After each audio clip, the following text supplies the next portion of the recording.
All right. I am super excited to have my friend on the show, the Successful Unemployed show with me today. Now, she has started many businesses. In fact, she sold one of them already, and then now she started another agency, a company that she employs many, many people. She's also successfully unemployed and a normal person just like us. And that's why I bring people normal just like us to show you that anybody and everybody can do this, can become successfully unemployed. So Monica, Louie, thank you so much for being here on the show.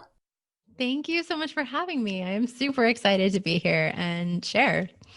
So we met a little bit ago and I feel like we've gotten to know each other pretty well. And I love your business, the businesses that you created, and also your business mind. I mean, you're already creating a business that has multiple employees. You're hiring more people. You're growing and growing and growing. So before we jump into the nuts and bolts, how do you make money and how are you successfully unemployed?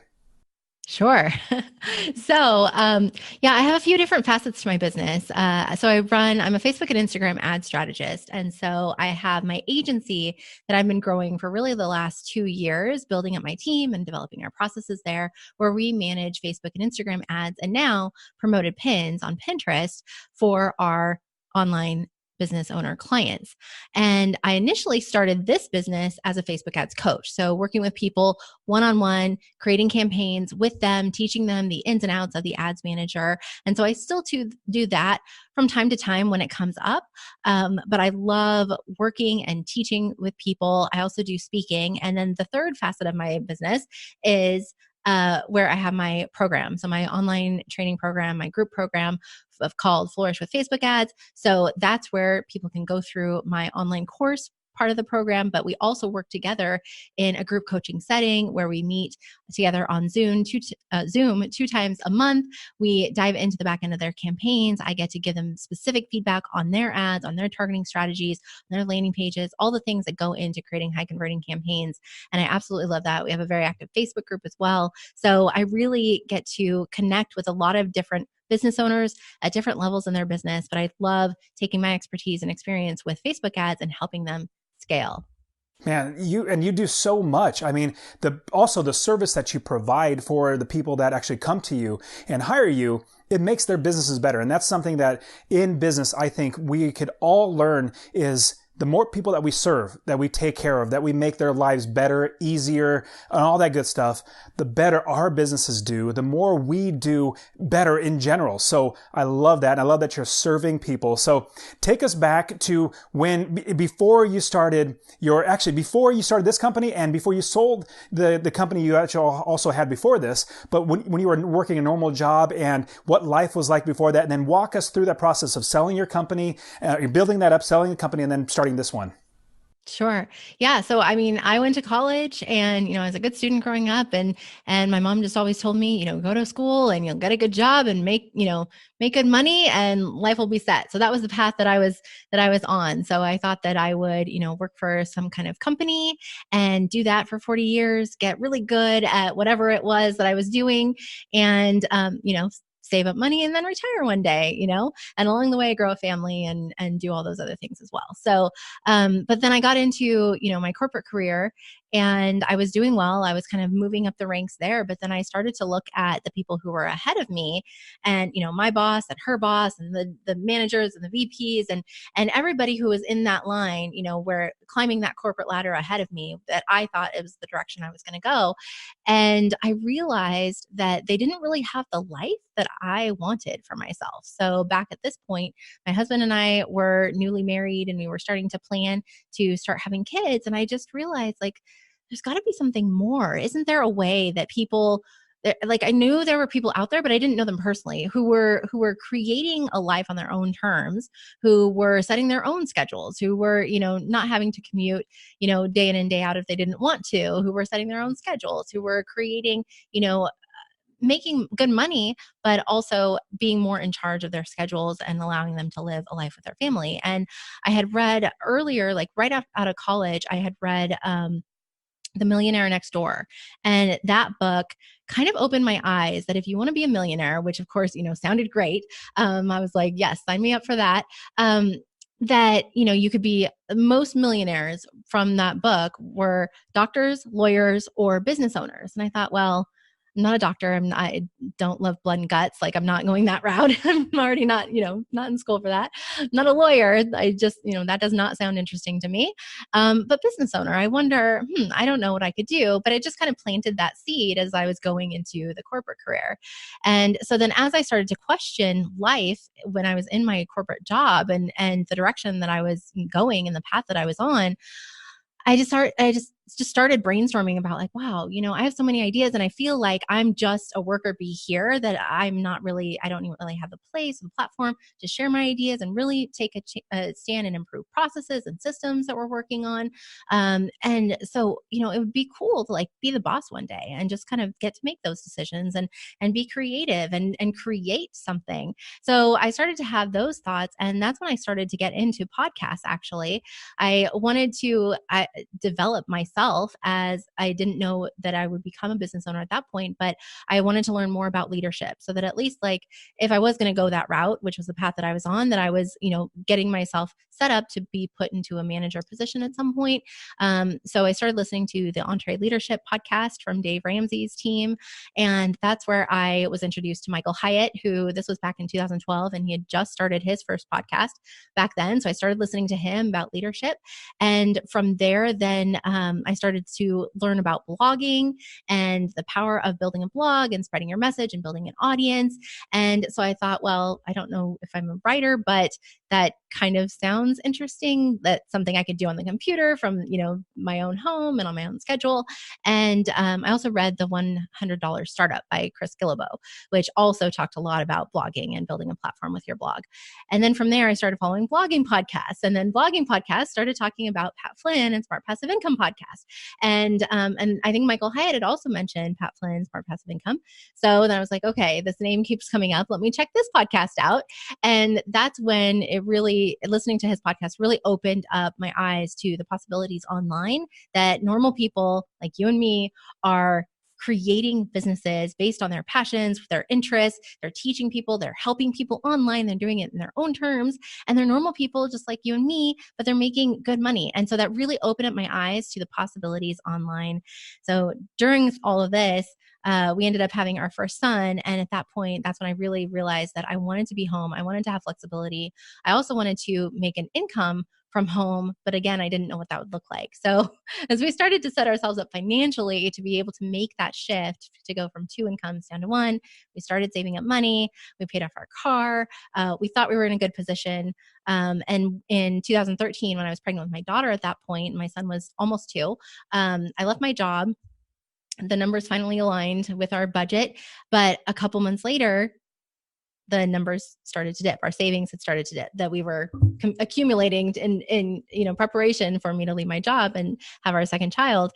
And so that's when I was like, okay, I've got to dive into the personal finance space and figure out how people stay afloat on a single middle class income. I know people do it, so I'm going to figure it out. And so long story short, we ended up getting started getting really focused on attacking our debt. And we ended up paying off $120,000 of debt in 2 years on a single middle class income. And this was after I left my job. And my husband is, I always like to say, he's not a doctor or a lawyer or an engineer. He's in law enforcement. So he makes, a middle class, good salary, but a middle class salary. And so his coworkers started asking, how are we doing this? They knew that I had just left my job. We'd gone from 2 incomes down to 1. And then all of a sudden we were paying off all this debt really quickly. So then that's when I was like, oh my gosh, that can be what my blog is about. I can help other people get out of debt because obviously we figured some things out in this area, and that's a way that I can help people. I can begin to build a business from home on my own schedule, start it small as my kids are small, and then, devote more time to it. So that was the path that I went down on. And so that's when I, continued to learn about blogging, started learning about online marketing, Facebook ads, webinars. And, so from there, that's where I got started online, being my own boss. And then you started the business, but then you sold it, right? And then you decided to create a new business. Tell us about that. Yeah. So that was something, I was really proud of myself for being consistent with blogging with, two little kids at home. And then I also started, but it was slow goings at the beginning. I mean, it was very slow goings. I had, little traffic and small email list. And, but I started learning around the power of Facebook ads from Amy Porterfield. And so she shared that Facebook ads could be a low cost way to spread your message in front of more people, to reach more people. And you can get highly targeted with Facebook ads and, share your message and get in front of the right people who are likely interested in your content and what you have to share and teach. So I decided that I was going to go all in and I was going to learn Facebook ads and take everything that I learned from Amy and apply it. So I created my first campaign and I got really great results. I was very, very pleased because my business was not making money at this point. And so, but I knew that I was committed to helping more people. So I decided to invest a little bit of money, which felt like a lot at the time, into reaching more people. And it worked really well. And so then I took my learnings from that campaign and applied it again a couple months later and brought my cost per email subscriber down significantly, taking the learnings and applying it to the next campaign. And I thought, this is amazing. Things are going well here. Well, as I was beginning to meet more people in the personal finance community online, people started hearing that I was somebody who could help with Facebook ads. So as people started asking questions in this Facebook group around Facebook ads, people started tagging me, dropping my name. And at first I was like resistant. I was like, whoa, I'm no expert. I know what worked for me. It worked. But anyway, so, but I started to help people and work one-on-one with people doing some projects here and there. And I was very, upfront, that I only knew what I had experienced. But then as I started working with people and we were getting great results and we were testing different strategies and different audiences and doing different things with ads and getting amazing results, that's when I started to decide to pivot because, again, I looked at the trajectory of being this personal finance blogger, going the personal finance expert route. And I saw the people ahead of me who were on TV and they were, these personal finance experts in the media. And I just didn't know if that was what I wanted to do, but I really loved helping these other online business owners, reach more people with their Facebook ads. We were getting great results. I was like, there's something here. And so at the end of 2016, it ended up working out. I decided to shift and somebody in my network had always been asking me if I knew of anybody wanting to sell their personal finance blog to let him know. And so then I thought, well, I wonder if he'd want to buy mine. So I reached out to him and, I didn't make a ton of money from my blog, but it was nice after, a couple of years of building it up that I was able to sell it and kind of like put some closure on that chapter of my life. And then, that brand can live on.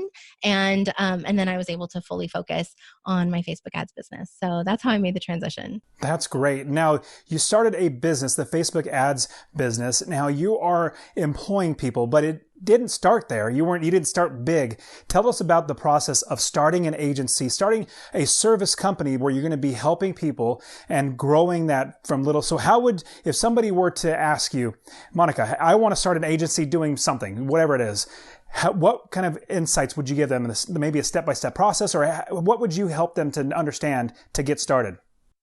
Yeah. So, looking back, I mean, the steps that I took, they weren't very intentional. Like I did not know that eventually I would have my own agency, but I just knew I liked working with people. I liked working one-on-one with people in their campaigns and addressing their questions.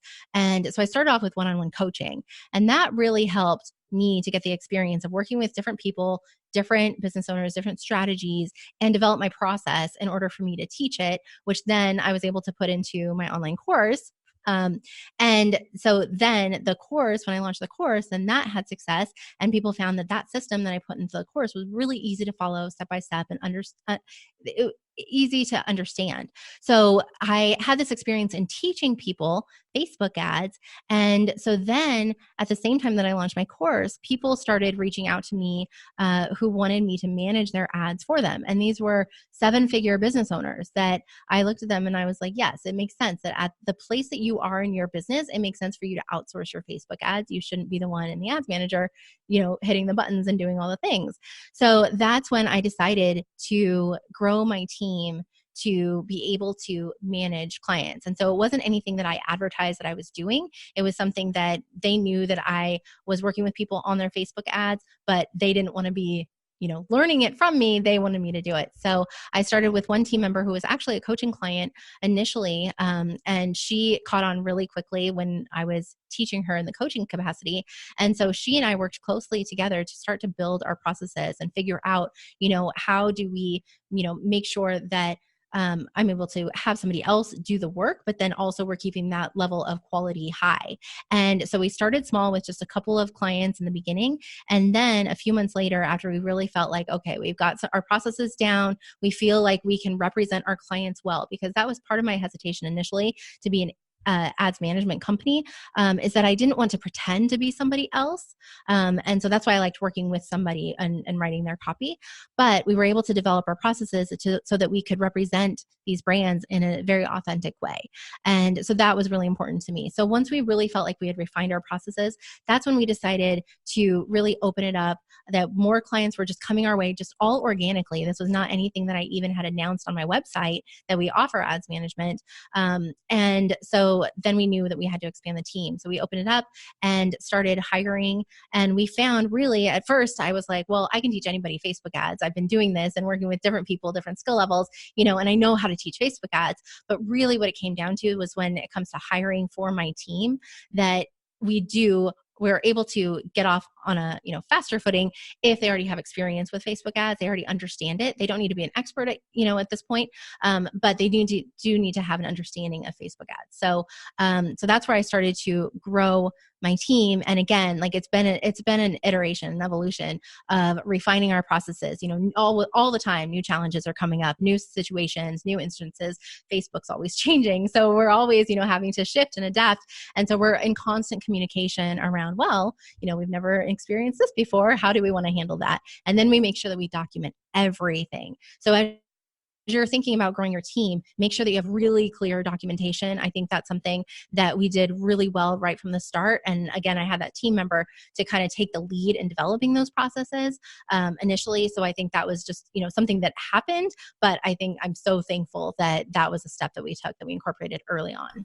That's a great idea to do that, and definitely writing down and understanding what you do before you even pass it off. I mean, you have to do that, because if you want to be done right, you definitely have to have it documented. So the transition, because thinking you're going to go one way with having the blog, then selling it, and then starting, because you saw that it's a much more, you're going to be able to have much more scale. You're going to be able to do better. And so you pivoted. Now, what was it like? What went through your mind? Was there any concern? Was there any worry? Was it something that just because there were so many people coming in for the Facebook ads, you just said, it's more out of necessity. Like, I just have to do this. Or was it a desire? Like, tell us about that shift to go from one to the other. Yeah, well, it was really scary, actually. I mean, I didn't know, because I knew that we had a great story about paying off the debt, and I didn't know that I had that kind of powerful story with the Facebook ads component. Yet I didn't have that experience. So it was still new. So that's why I was very upfront about my level of experience. And then as I started to build my confidence in working with different, clients and getting amazing results on, all these different strategies, that's where my confidence grew. And then I felt more comfortable, like, okay, I need to just, push past this imposter syndrome and, step into this, because this is obviously working. What also happened during that time is that as I was starting to think about shifting my business, I initially, I didn't land on Facebook ads initially. I initially thought that just because of my experience in growing my blog, that I could help other people get started online and build their online businesses. That I'd learned a lot about blogging and content creation, growing an email list and things like that. And, where you should have your opt-ins on your landing pages and your website and things like that. So I knew that I had that experience under my belt. So that's where I was initially thinking to start. But I also knew that, there were tons of, at this point, like lots of business coaches popping up. And so I knew that I would need to niche down and get more specific in how I really help people. And then that's when also the Facebook ads just kind of kept coming up. And so as I made that shift, I also attended my very first FinCon. So FinCon is a financial bloggers conference. It's what it used to be called, but now it's FinCon for podcasters, media, influences in the financial space. And so I went to my very first FinCon, and at that event, I was talking to different people throughout, those 4 days there, about that I was thinking about pivoting, but I was nervous. I didn't know if it was the right move. I didn't know, I knew there was a lot more potential with my blog to grow it and monetize it. And I didn't know if I should just stay focused on that, or because a lot of times with, being an entrepreneur, we can get distracted and, shiny object syndrome. And I wanted to make sure that if I was going to pivot, that I wasn't doing that. And all 4 people, I ended up having this conversation with 4 different people, 4 different times throughout the course of this conference. All 4 people kind of just gave me the green light and said, you know what, if that's where your heart is to pivot, then go for it. If that's what you think that you can stick with for the long term, then go for it. One of those people was my mentor at that FinCon, who's Tiffany Aliche, the Budgetnista, who has an amazingly successful business.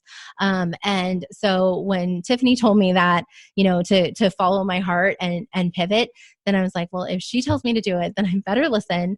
I also, my very first business coach I met at that FinCon, Lisa Peterson, and it was so funny. She and I had connected in another Facebook group online before the conference. And so I was excited to meet her in person. And every time that I saw her, it was always from afar, and I didn't have a chance to, go up to her and introduce myself. And so at the final night at FinCon, it was the closing party. We were on the dance floor, and then I introduced myself to her, and she's like, "Oh yes," and we were dancing. And then she's like, she's like, I don't know what you're doing right now, but if you pivot, you're going to have amazing success. And she just had just instantly when she met me, in person, this moment, she had this just intuitive feeling that she had to tell me that if I pivot, I was going to have amazing success. And so I was like, okay. And she probably thought didn't know how it would come off just meeting me in person for the first time. But then she and I realized the dance floor is probably not the best place to have this kind of conversation. So we connected after, and I knew that if I was going to go all in with making this transition, that I wanted to work with a business coach to help me get started on the right foot. So I ended up hiring her. She was my first business coach for that first year in my business. And that really helped me to up level and go about structuring my business in the right way. So there, you have definitely shared so much great information. 2 things that I definitely want to make sure everybody keys in on and understands. Number 1 is the networking aspect. Being able to go and talk to people that are in the same space or even just in the same realm. Like if you're creating content, go to other people that create content. If it's running a business, go to other people that run business. Network, because even though it's easy for us to think it's a competition because we think, oh, it's a small pie, we have to try to get our own share. But as the internet and technology makes this world smaller and smaller, but it gets bigger and bigger for us as business owners because we can reach so many more people. For my coaching, for my real estate coaching, I have students in Israel and Switzerland. I have, in other countries that invest in America that I coach them how to buy in America. So anyways, all that to say, there's so much to go around. And so when you network with people, just like Monica did, going to conferences, going and talking, go to Facebook groups, just be open and be willing to share and to help. And when you do that, people are going to come back and help you. And so when in that networking at the conference, where you talked to those 4 different people that said it would be a great idea to do that, that is great wisdom and great insight from other people who've either done that or they know so much about it so they can share. The other thing is getting a coach. I love that idea because, when I first started investing in real estate, I literally did everything wrong. And I've lost at least $20,000, $30,000, $40,000 doing my business wrong. Since then, I figured out how to do it right. But if I would have hired somebody from the very beginning to help me do it right, I would have saved myself thousands of dollars. In fact, one of my students, I literally helped her save $65,000 on one property. And I was like, man, that blew away the cost of the coaching, and you have that much more money in your pocket. So all that to say, those 2 things, networking and coaching, I absolutely wholeheartedly agree with that. Now, from there, as you're building your Facebook ads agency, as you're building the company, talk to us about how you're scaling, either finding new customers at the same time, building it to make sure that those customers are taken care of. Sure. Yeah. So that's been a big challenge is making sure that we are working with the right people. And that has changed over time, who we really our whole process for vetting potential clients has evolved over time as well. So with hiring our team members, that process has changed and evolved, and with, working with new clients. So we always want to make sure now we're very clear that when we start working with clients, while we know the ad side of things, if their goal is profitability, which most people's goals are, then we've got to make sure that their funnels are working, that that their path to profit is already working, because we're driving traffic. Facebook ads, there are experts out there that like to teach that, like, once you learn Facebook ads, the rest just happens. But really, I mean, the Facebook ad is just one part of the marketing strategy. And so while we are really great at creating ads and targeting and all of that, and we give you feedback on your landing pages to improve conversions there, we need the rest of the puzzle to be converting as well. So that's where, like, we've gotten really clear that our ideal clients already have that path to profit refined and working very well. So we work with two main types of clients. The first is those high-level bloggers who are, this is the niche that I started in the blogging community, but those high-level bloggers who are making great money from their blog posts, their monetized blog posts, through most of the time affiliate marketing. But then also they might have display ads on their site as well, where they make a little bit of revenue. But when we drive targeted traffic to those blog posts, we can do so at a really low cost, because my team and I are amazing at that. But again, the blog post has to convert in order to make that sale. So when we work with the right client who has those conversions, those high conversion pages already in place, then that's where the magic happens. And we also do that same strategy with promoted pins on Pinterest as well. And then our other type of client has the digital products. And so when we know that those are already selling well, and this can be, we've got course creators, we have software creators, we have, ebook products, high-level coaching, group programs. So those kinds of digital products, really, I mean, the strategy is the same though. We want to draw in the right people who are likely to be interested in that offer, who are looking for that solution. And with Facebook, it's a little different than, finding them on Google or Pinterest, because we need to present the offer in a right way that sparks their interest. But then we can do that really well when we know that funnel, that path to profit, again, is already converting well. Then we can drive highly targeted traffic to it. That's great. And so as you're getting new customers or new clients that are hiring you, then you bring on more. So I love how you saw the need and you saw that this is a direction you can go. And you said, you know what? This is where the need is. I'm going to start fulfilling that need, started your business. And as people come to you, you're able to continually grow that business. Now, I love getting businesses or building businesses where I know that I'm going to be making money. I don't like going into businesses where I'm like, I wonder if I'm going to make money. I always want to make sure I'm making money. And so it seems like that's the same process. Like every single step of the way, you made sure you were making money as you went and as you built the business, as you got bigger, obviously reinvesting into the business. But at the same time, you're continually growing. Like you're not going to go out and take a $2 billion loan or $2 million loan to do, like buy a building. You're going to build your way up to get there. So I love that aspect. So with what's the next step for your company? Obviously, we're going little by little, but is there anything like what's the next step in the future? Yeah. So we're continuing to grow our team. So I was telling you before we started recording that we just hired 2 new team members, and I see at least 2 more positions being added into early 2020. So that'll continue to help us improve and scale and set ourselves up to, maintain that high level of service, because that is something that I've been very careful in growing my business, is that it's been growing really fast. But I always want to make sure we have those checkpoints in place so that we know that the quality is maintaining consistently high, even as we grow. So that's super important. So that growing the team, continuing to grow the team. And then also I just started my own podcast earlier this year. So continuing to grow the podcast and do more speaking, get my name out there more, continue to grow the brand and help more people. I'm also going to be doing a live Facebook ads workshop in Portland next year in 2020. So I'm super excited about that. My friend hosted one and had me come in and teach at her live workshop just a few months ago. And I had an incredible experience connecting with a small group of people, helping them, working with them and the ins and outs of their campaigns and targeting and copywriting and all of the things. And I had so much fun. So I'm definitely going to do that and be creating my own live in-person event in 2020. So I'm super excited about that. I don't have any dates or anything for that, but I'm really thrilled. So that's another path we're going down next year. That's great. I mean, every single time I talk to you, there's so many new things going on with your business because you're successful and you're helping other people to be successful. So that is awesome. Now, let's jump into the rapid fire round. Now, in this round, we're going to have a bunch of questions, actually maybe 3 or 4 questions. They're going to be, you're going to easily answer these, but I hope they get you to think. So the first one, when we quit our job and we are successful employed, we have more time. Obviously, you have a family, obviously you have a husband and you take care of all that, but we hopefully have a little bit more time to give back. And how are you making the world a better place, or even just your realm of influence with your family and the people around you, making that a better place?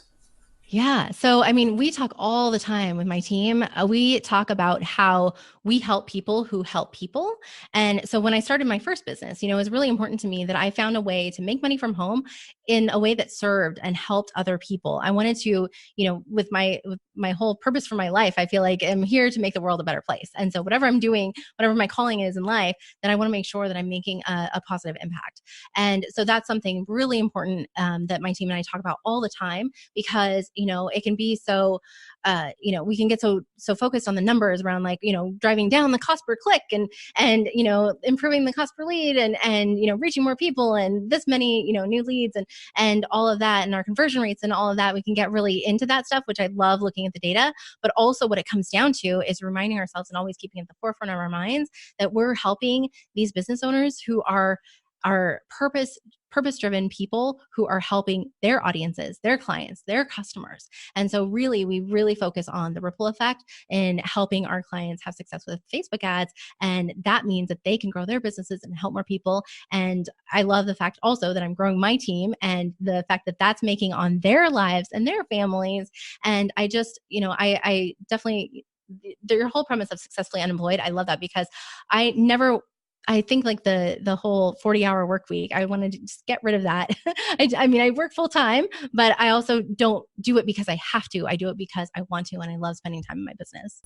That's great. And we don't want to overlook the fact that you're providing jobs for people. Now, being successful and employed is not for everybody. There are a lot of, like, majority, maybe 80% of the population should be employed. That's their personality. That's their way that they're wired. But you are providing jobs for people to provide for their families and all that great stuff. So that's fantastic. Now, if you were to go back and give your younger self, before you were married, before everything, maybe in college, you'd go back and say, here's one piece of advice I want you to follow. What would that be? Oh my gosh. So back in college, I thought, I thought that I was going to go to college and get the degree and then get hired and then go through their training program and learn their processes and just do what they said. And that was the path that I was on. So, had I known that someday I'd be starting my own business, I think I would have paid attention more in like the management classes and the finance classes and, just I took a lot of business classes, but I also kind of just went through the motions in college because I figured, like, whatever I need to learn in my job, I will learn on the job. And so I think back to some of the, the management lessons that I went through, and I'm like, I wish I would have paid attention a little bit more, because I probably could have learned some things to help, set me up to be a leader, and growing my business today. But, things happen the way that they're supposed to work out. But that's what I would have done. If I could, be a student in college today, I would be taking notes like crazy, trying to soak in as much as I could. Awesome. Now, if somebody listening or watching this wants to get started in doing agency or basically building a business, what is one piece of advice you would give them to get started?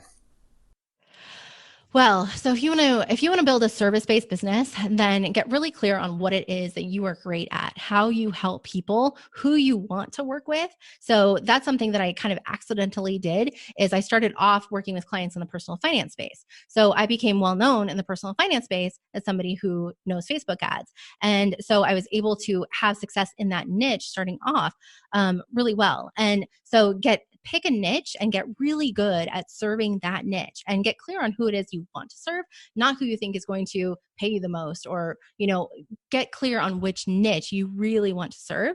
And then start developing your processes immediately, start writing down notes about how you do things, record your screen as you start to take on new team members, work with them very closely, so that as you start to grow and scale and bring on more people, so that you're not the one doing the work, doing all of the work, then that you are making sure that all those processes are getting documented. It'll be a lifesaver. That's great. That's great. Now, what are one or two different tools, could be apps, something else, that you use that make your life or business better?